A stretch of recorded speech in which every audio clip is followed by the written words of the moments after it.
Marriage is not the union of two people, but the collision of two invisible systems. Ladies and gentlemen, when parents stand at the threshold of their child's marriage, there is a sentence they repeat with quiet confidence. He's a good person. She's a kind-hearted girl. And yet, those who have lived long enough know something unsettling. Kindness is a personality trait, but patterns of life, how one reacts to conflict, how one handles pain, how one survives emotional pressure, are rarely individual inventions. They are inherited, not biologically, but psychologically. Not through DNA, but through daily exposure to unresolved patterns inside a household. This is why judging a marriage by the goodness of a person alone is one of the most dangerous miscalculations parents can make. Because marriage is not a test of moral character. It is a long-term experiment in conflict management. And conflict, as we know, does not reveal who we wish to be. It reveals who we have already been trained to become. The Tibetan Book of the Dead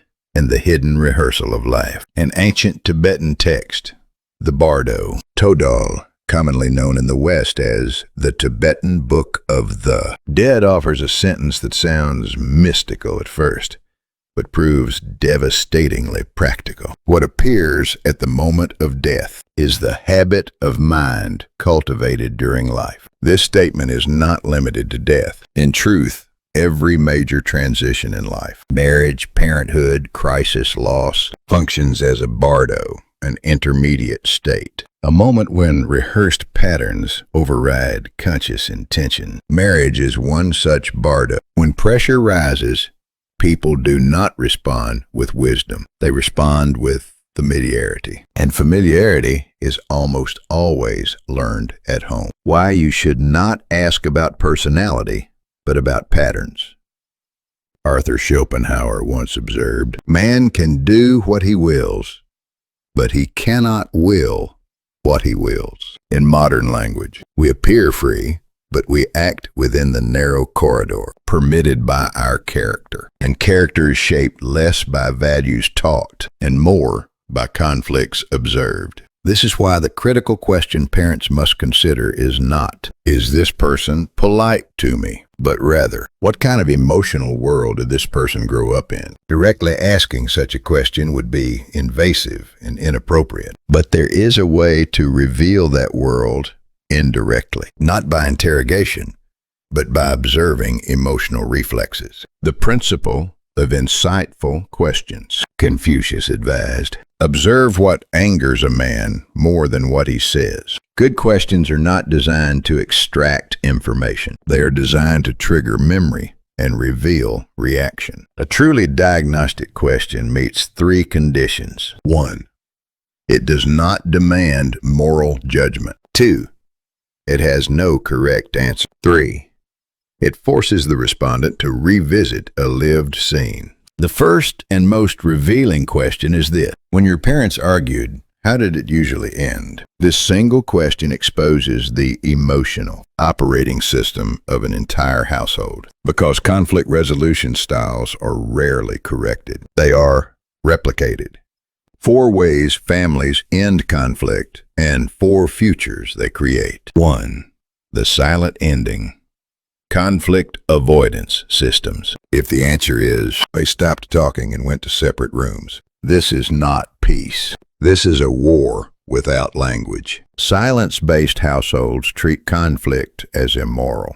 Expression becomes dangerous. Harmony becomes performative. Such parents typically believe conflict is inherently destructive. Emotional expression threatens stability. Order and appearance matter more than truth. Children raised here learn an unspoken rule. If I speak, I risk abandonment. Schopenhauer warned, pain that cannot be expressed becomes character. These children grow into adults who feel deeply but speak carefully. Play the role of the reasonable one. End relationships suddenly after long endurance. Develop avoidant attachment styles. Silence trains endurance, not resolution. 2. The explosive ending emotional discharge systems. If the answer is, they fought loudly, and then moved on. This household stores emotion until it detonates. Logic disappears. Volume becomes power. Aftermath is ignored. Buddhism calls this the flood of kleshas, unregulated mental afflictions. Children raised here split into extremes: hyperreactive adults, hypersensitive to tone, or emotionally numbed adults who normalize chaos. The internal lesson becomes conflict is unpredictable. Relationships are always one argument away from collapse. The Bardo Thodol warns. Forms encountered in fear follow the consciousness into the next life. And indeed, these children carry perpetual anxiety into adulthood. 3. The sacrificial ending power imbalance systems. If the answer is one parent always gave in, here peace is purchased through submission. Sacrifice is romanticized. Inequality becomes moralized. Mencius caution. When righteousness collapses, humanity does not endure. Children raised here become excessively apologetic, burdened by guilt for having needs, loyal to unfair relationships, trapped in self-negating patterns. They learn love survives only through self-erasure. Schopenhauer stated bluntly, "He who despises himself invites contempt from others." 4. The deferred ending time will fix it systems. If the answer is eventually, things just went back to normal. This is the most dangerous structure of all. Nothing explodes. Nothing is addressed. Everything is postponed. Lao Tzu observed, "Still water appears calm, but it decays." These families erase conflict instead of resolving it. Children raised here fail to recognize danger early, delay confrontation, experience sudden relational collapse. Say, I didn't realize it was that serious. The Tibetan Book of the Dead issues its starkest warning here. The intermediate state, unrecognized, becomes the longest cycle of suffering. Nothing was learned because nothing was named. The final truth parents must accept. Marriage is not the union of two loving hearts. It is the merger of two conflict resolution systems.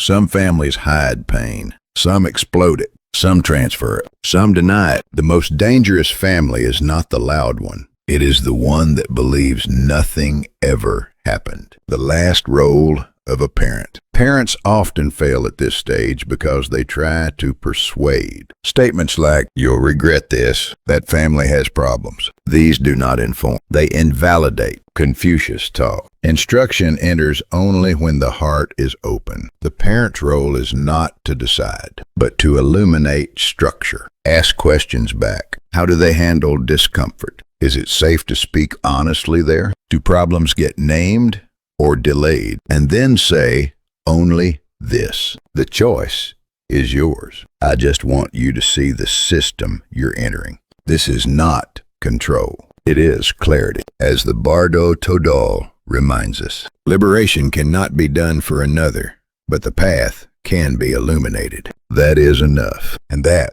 is love. Who carried the weight? How responsibility structures are inherited long before marriage begins. Ladies and gentlemen, at the end of our previous discussion, we reached a crucial realization. Marriage is not merely the union of two personalities, nor is it sustained by affection alone. It is, above all, the meeting of two systems, two invisible architectures that determine how conflict is handled, how emotions are processed, and, perhaps most importantly, how responsibility is distributed. And this brings us naturally to the second question, a question that may sound simple, even polite, but carries profound diagnostic power. When things were difficult in your family, who usually carried the heaviest responsibility? When the answer is, my mother did almost everything, or my father carried most of the burden. We are not merely hearing a biographical detail. We are being shown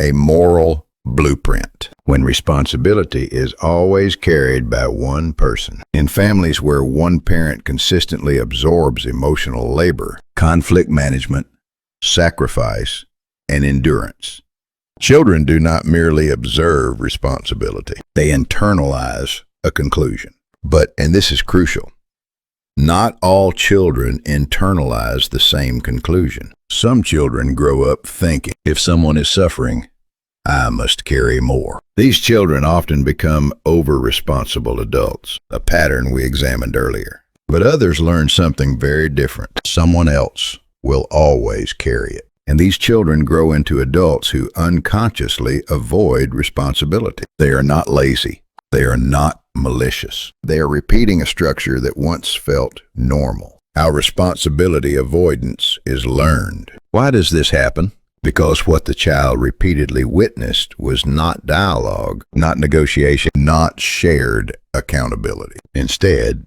the scene looked like this. One parent was perpetually exhausted. The other appeared largely unaffected, and the structure itself was never questioned. No one said, "This is too much for one person." No one asked, "How should we redistribute this load?" So the child's unconscious reaches a quiet conclusion. Responsibility is not something you negotiate. It simply belongs to someone. And whatever belongs to someone rarely belongs to the self. This belief is then carried almost intact into marriage. Responsibility as identity, not choice. In many such families, responsibility is not treated as a decision. It becomes an identity. You hear phrases like, "That's just what mothers do. Fathers don't handle those things. She's better at enduring." In these homes, responsibility is not discussed. It is naturalized, treated like gravity or weather. The philosopher Mencius warned of precisely this condition. When righteousness disappears, order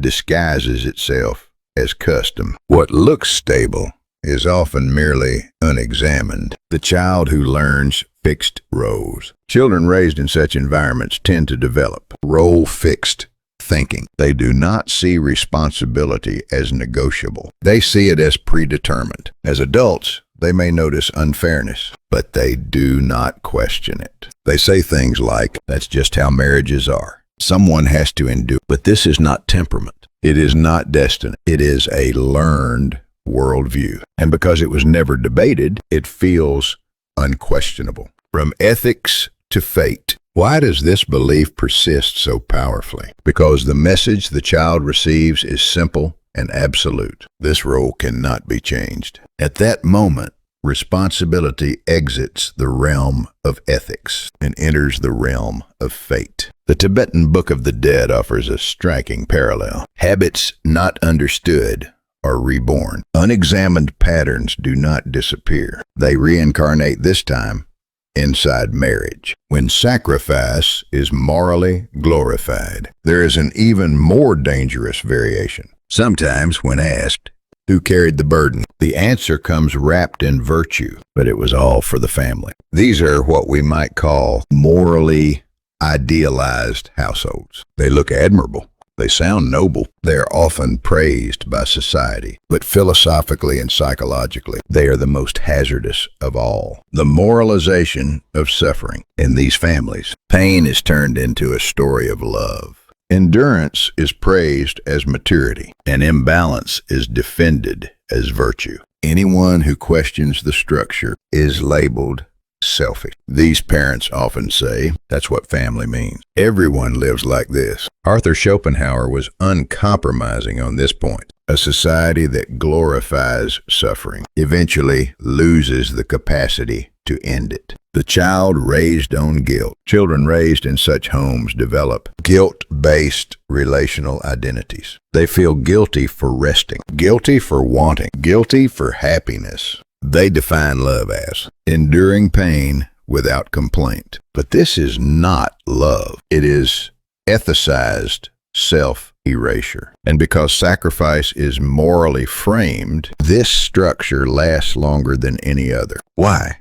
Because the moment a child raises concern, moral condemnation follows. The lesson becomes clear. Questioning is betrayal. The Tibetan Book of the Dead puts it starkly. Goodness clung to in fear becomes an obstacle to liberation. Why good families can be the most dangerous. Here is the uncomfortable truth. The most damaging families are not always violent. They are not always loud. They are often kind, quiet, and admired. Because no one ever says, "This hurts." and so nothing ever changes. Mencius warned. Injustice committed in the name of virtue lasts the longest. In these families, suffering wears a halo. What parents must do and must not do. At this point, parents often fail because when confronted, they feel accused. They respond defensively. So we lived wrongly? You're saying our sacrifice meant nothing, and the conversation collapses. Direct judgments provoke resistance. Don't marry into a family like that. That structure will ruin you. These statements feel like attacks, not insights. The language of structure, not judgment. What parents must use instead is the language of structure. For example, in our family, one person carried a lot. That kept things together, but it was heavy. You don't have to reproduce that system. No blame, no denial, just illumination. Mencius reminds us, teaching shows the path. It does not walk it for another. The final question that lingers.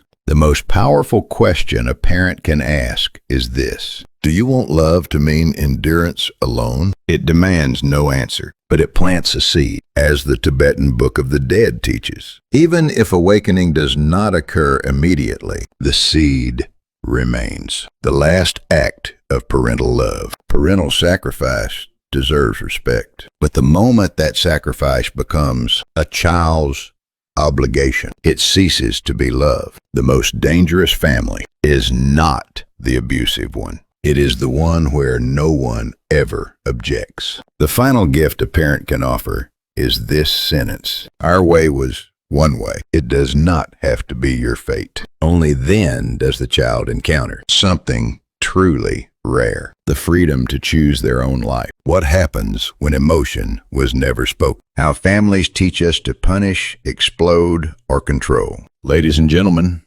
at the end of our previous discussion, we arrived at a critical realization. Marriage does not collapse because people lack love. It collapses because they lack a shared language for emotion under pressure. And that language is never invented in adulthood. It is inherited, not consciously, not deliberately, but quietly through years of watching how emotion was handled when things went wrong at home. So now we arrive at a deceptively simple question, one that appears almost innocent on the surface, yet exposes the deepest architecture of a person's relational life. When your parents were in a bad mood, what was the atmosphere like at home? This question is not about memory. It is about training. Homes of silence, coldness, and explosion. When this question is answered with phrases such as, no one talked, the house went cold, someone eventually exploded, we are not hearing anecdotes. We are hearing the blueprint of a future marriage. Children raised in such environments often repeat the same three patterns after marriage. 1. They punish through silence. 2. They overturn situations through emotional explosions. 3.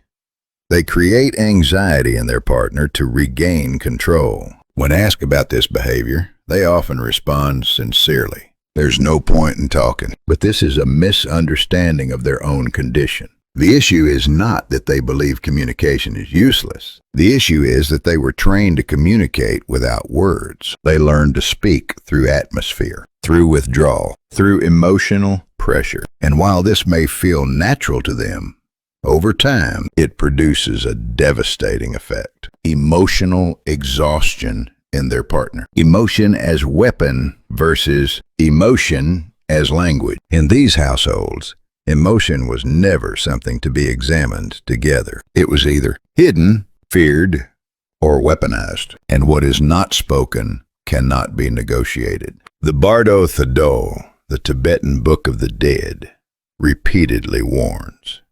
Unrecognized patterns bind consciousness to repetition. In modern psychological terms, this means what is not processed becomes destiny. A different answer, a different future. Now consider a radically different response to the same question. Yes, it was uncomfortable, but we could talk about it. In these homes, a parent's bad mood was explained, not mystified. Children were allowed to ask questions. Emotional tension had a beginning, a middle, and most importantly, an end. This is not emotional perfection.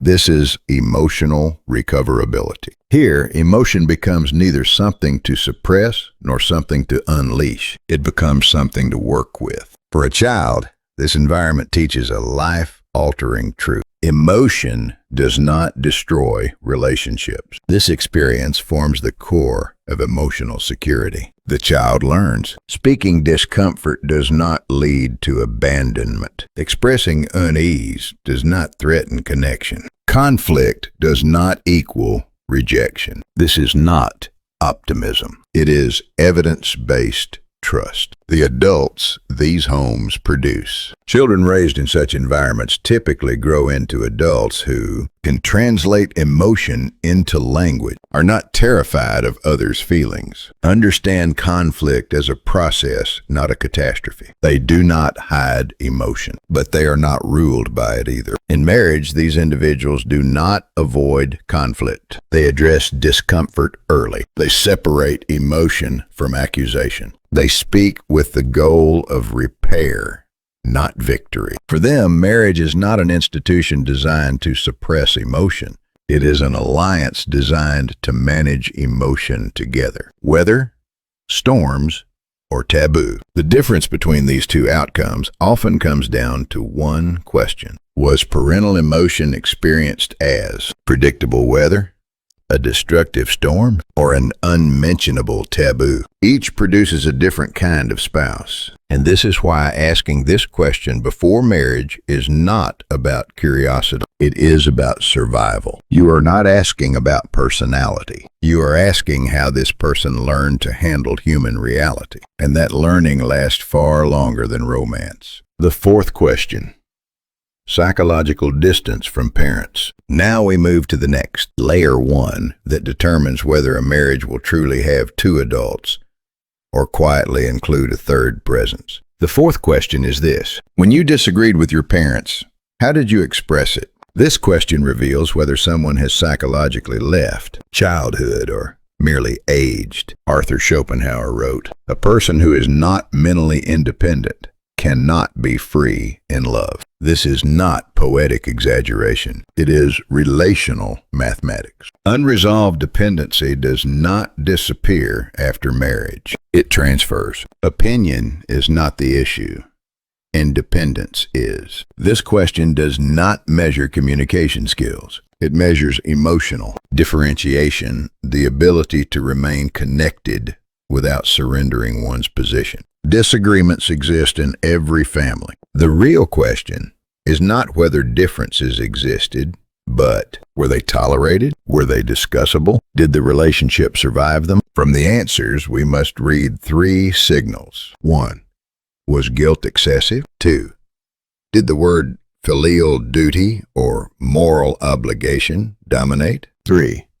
Did disagreement immediately escalate into conflict or rupture? Each signals a different form of unfinished independence. Excessive guilt when opinion becomes a moral crime. If the response is, "I spoke up, but I always felt guilty. I felt like I was wrong for disagreeing." This suggests that difference was treated not as a right, but as a moral failure. In such homes, children repeatedly receive messages like, "We say this for your own good. You shouldn't hurt your parents' feelings." A good child doesn't oppose. Over time, the child internalizes a dangerous equation. My opinion equals someone else's pain. Independence then feels like betrayal. As adults, these individuals apologize excessively, retreat when others are uncomfortable, shrink their desires to preserve connection. They appear considerate. Internally, they constantly ask, "Am I being selfish?" In marriage, the pattern repeats. They speak and then retract. They assert and then surrender. The tragedy is not conflict. The tragedy is that the spouse ends up competing with an invisible third party, the internalized parent. When filial duty ends conversation, if the response frequently includes phrases like, "That would be unfilial, children shouldn't do that," then disagreement was never processed, it was terminated. Here, moral language replaces emotional explanation.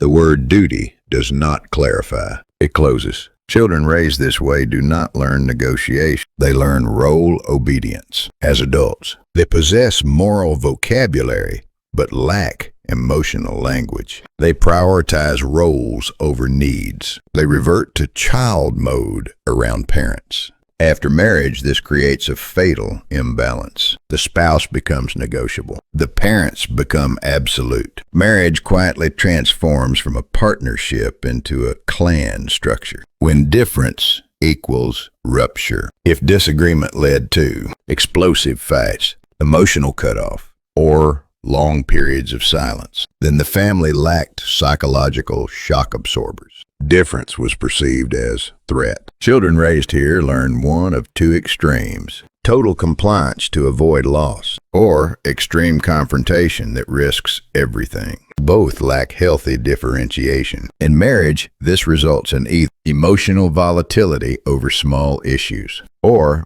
chronic avoidance of essential conversations. The spouse eventually feels, with this person, every opinion risks the relationship. Why this question must be asked before marriage. The essence of this question is simple. Could you be different from your parents and remain connected? Those who could not remain psychologically entangled, and that unfinished separation will inevitably be transferred to the spouse. This is why this is not a personality question. It is a structural safety question. A person who never secured their place in their family of origin cannot fully offer space to a partner. And this is precisely why this question belongs on the list of questions that must be asked before marriage. A closing warning and a final insight. One final caution: never ask directly. What are your parents like? Are your in-laws controlling? Such questions invite defense, not truth. Lao Tzu warned. Forceful questions conceal reality. Instead, read structure through experience. And let us conclude with a line from the Tibetan Book of the Dead. Only those who are not pulled by familiarity can see a new path. Marriage feels like a choice made by love. In reality, it is often the meeting of two familiar forms of suffering. The role of a parent or a wise observer is not judgment. It is insight. Do not evaluate people. Read the world that shaped them. That is the quietest and deepest form of protection we can offer those we love.